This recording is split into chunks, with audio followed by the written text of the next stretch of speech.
We introduced the Bounded Deformation Tree, or BD tree, a wrapped bounding sphere hierarchy capable of output-sensitive collision detection with deformable models at costs comparable to collision detection with rigid models. The BD tree is extremely simple to implement and involves only minor modifications to traditional bounding sphere hierarchies. BD trees exploit the fact that many fast deformable models integrate dynamics using efficient reduced coordinate shape representations. For example, the dynamics of this plastic chair are well approximated by the linear superposition of 10 mode shapes, the amplitudes of which are the reduced modal coordinates. Integrating the reduced coordinate dynamics is fast, and rendering deformed shapes can be hardware accelerated, so collision processing is the major CPU bottleneck.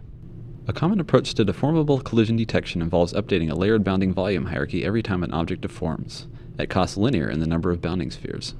This bridge model hierarchy has approximately 500,000 spheres, and the hierarchical update can require almost a whole second each time step. As observed here, layered hierarchies can also have loose-fitting spheres. Here, redder colors indicate looser fits. BD trees, on the other hand, bound deformed geometry within each sphere using the triangle inequality. This results in a conservative bound parameterized by the reduced deformation coordinates. Although BD tree spheres bound deformed geometry conservatively, they still form an effective bounding hierarchy, and the undeformed hierarchy wraps the geometry tightly. The key benefit of BD trees is that bounding spheres can be updated after deformation in any order, and at a cost independent of the geometric complexity of the model. The sphere update cost can be as low as 1 multiplication and addition per sphere, and at most linear in the number of reduced deformation coordinates. In our Java implementation, the worst case cost of each sphere update is about 3/4 of a microsecond for the bridge or chair model.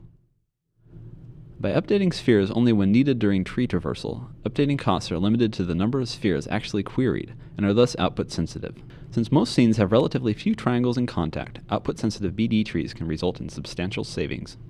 For example, a ball thrown at a curtain only hits a small portion of the curtain during a fraction of this 110-frame compressed animation. The mean per-frame processing cost for BD trees is only 22 microseconds, whereas updating a layered hierarchy each frame involves tens of milliseconds. Because BD trees are output-sensitive, collisions in complex scenes can be resolved at modest costs. For example, collisions between approximately 12,000 deformable fish totaling 300 million triangles and a complex bridge superstructure can be resolved at about the cost of rendering. By synthesizing deformations in vertex program hardware, the CPU can focus on collision processing. Root BD tree spheres can be used for view frustum culling, thus avoiding the cost of actually rendering and deforming off-screen geometry. By processing only a small fraction of each chair's BD tree spheres, possibly up to a fixed traversal depth, collision processing can be dramatically accelerated for deformable models.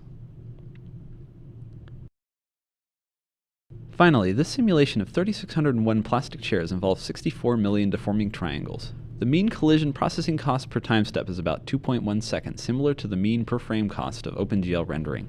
Although this 25,000 time step simulation involves approximately 1.6 billion sphere collision events, the total simulation time is only 15 hours in Java. For comparison, post-deformation updating of layered hierarchies for 3,601 chairs would have alone required nearly 2 months. Finally, we ran a rigid BD tree simulation. Although the deformable case has 500 million more collisions, the deformable collision processing cost is only twice that of the rigid case.